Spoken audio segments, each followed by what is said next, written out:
You know, most of us think of taxes as a burden, right? A bill you just have to pay. But what if that's completely the wrong way to look at it? What if the tax code isn't just a rule book, but actually a map?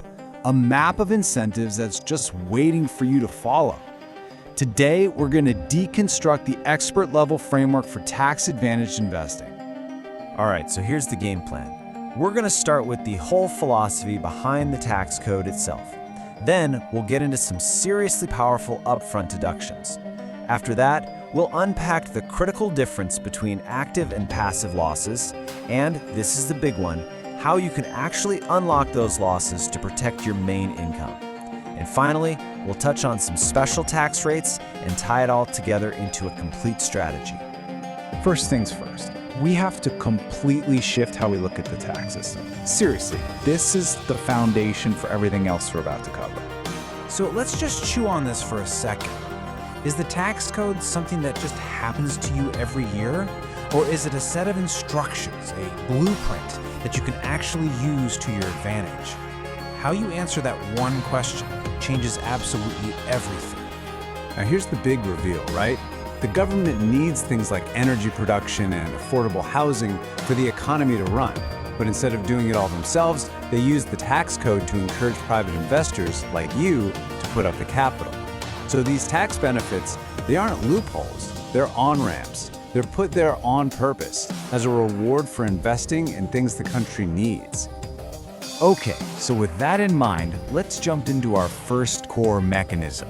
Let's see how this whole incentive system actually works, starting with how you can accelerate deductions to get your capital back way faster. The main tool in the toolbox here is something called bonus depreciation. See, normally, when you buy a big asset, you have to deduct its cost little by little over many years. Bonus depreciation is like hitting the fast forward button. It lets you take a massive chunk of that write-off, sometimes even 100% of it, in year one. Okay, and in real estate, this is where it gets really clever. A cost segregation study is basically like putting a building under a financial microscope. It lets you dissect it into all its little pieces. Things like the carpets, the appliances, the light fixtures, they don't last as long as the building's foundation. So this study lets you identify those parts and use bonus depreciation to immediately write off, say, 20 to 30% of the entire property's price in the very first year. This is just a perfect example of how you can stack these benefits. In oil and gas, you can think of the investment in two buckets. You've got your intangible costs, that's things like labor, geological work, which are deductible right away. Then you have the tangible costs, the actual pipes and pumps, which are eligible for that same 100% bonus depreciation. You combine the two, and you're looking at a potential write-off of pretty much your entire investment in year one. All right, so we've figured out how to generate these huge upfront deductions, these paper losses. But, and this is a big but, now we run smack into a wall. This wall is what separates the casual investor from the pro.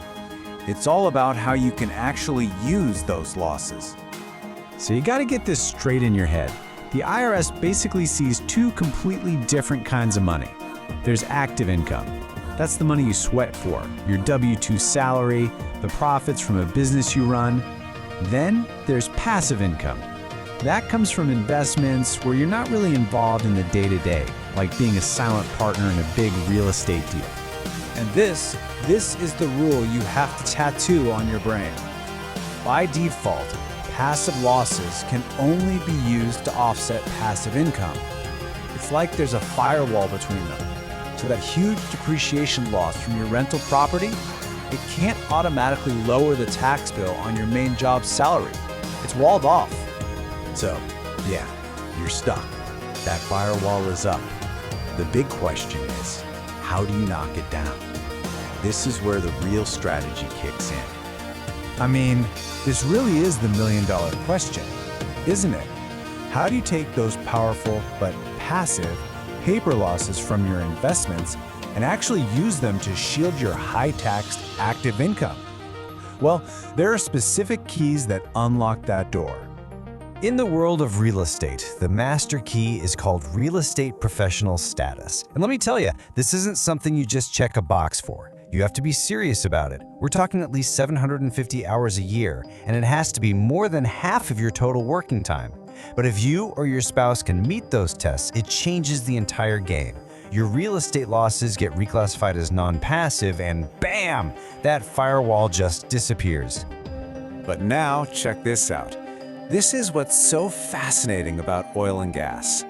If you invest in a specific way through what's called a working interest, where you're a direct owner in the well, the tax code just automatically says those losses are non-passive.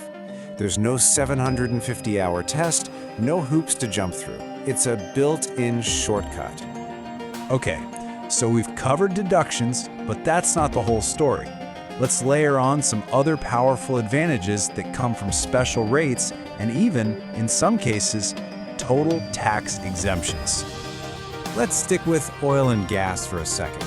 There's this other wild benefit called the percentage depletion allowance.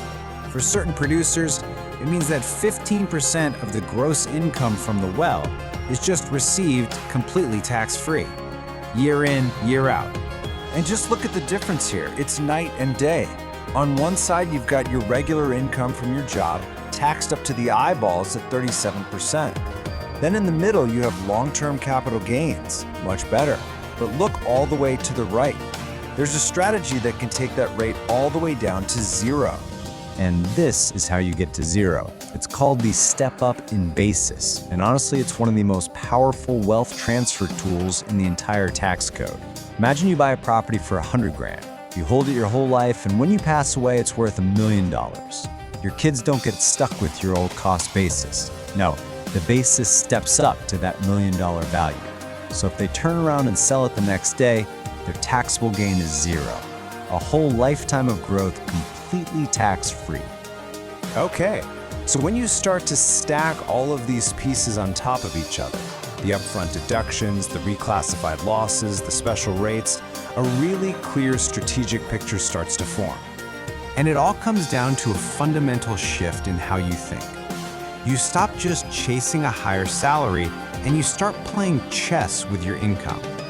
The goal isn't just to earn more, it's to structure what you have in the most tax-efficient way possible. It's a shift from just playing offense to playing both offense and defense. So let's just quickly run through the big takeaways here. First, start seeing the tax code as a roadmap, not a penalty box. Second, use tools like bonus depreciation to get your money back in your pocket faster. Third, remember you need specific strategies to break down that wall between your investment losses and your main income. And fourth, layer on all those special rates and exemptions through smart, long-term planning. And that really leaves us with one final, crucial question for you to think about. It's not just about what you invest in, but how you invest. Are you just buying assets, or are you strategically aligning your capital with the very economic incentives the government has laid out for you in plain sight?